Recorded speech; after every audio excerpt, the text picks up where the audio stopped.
Le bilan de la planète est une nouveauté éditoriale de la rédaction du Monde. Nous avons estimé que l'urgence écologique imposait ce rendez-vous annuel. Ce hors-série a été conçu en 3 grands chapitres, l'actualité, les acteurs de l'année et les initiatives de terrain. Pour vous donner envie de le découvrir, voici quelques morceaux choisis. Les 20 mots qui ont marqué l'année, entre grippe A et réfugiés climatiques. Si vous vous demandiez pourquoi 2009, la réponse est bien sûr le sommet de Copenhague, rendez-vous majeur de l'année.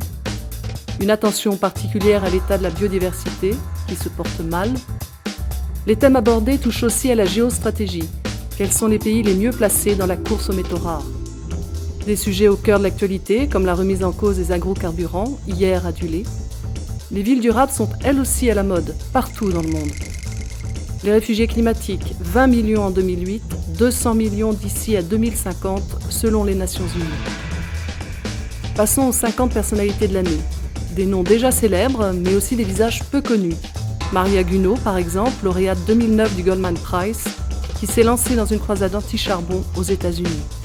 Ou encore le chinois Ma Jun, qui se bat pour une eau moins polluée dans son pays. 2 femmes incroyables, une militante indienne et une écrivaine française, spécialiste des grands fonds. Sans oublier Rachendra Kumar Pachauri, le patron du GIEC.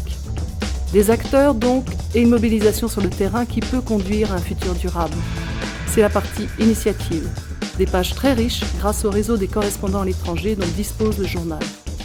Le Costa Rica, véritable jardin planétaire, et sa volonté de le rester. L'Amérique latine parvient aussi à se mobiliser, parfois dans des lieux hautement symboliques comme le palais de la Moneda au Chili. La France n'est pas en reste, avec l'engouement pour ses maisons écologiques.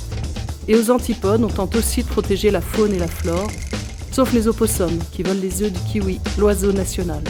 2009, c'est aussi l'année où le développement durable fait son entrée dans les programmes scolaires des collèges et des lycées, d'où le partenariat Le Monde Édition Autrement pour vous offrir avec le bilan un CD-ROM de 50 cartes animées sur ce thème.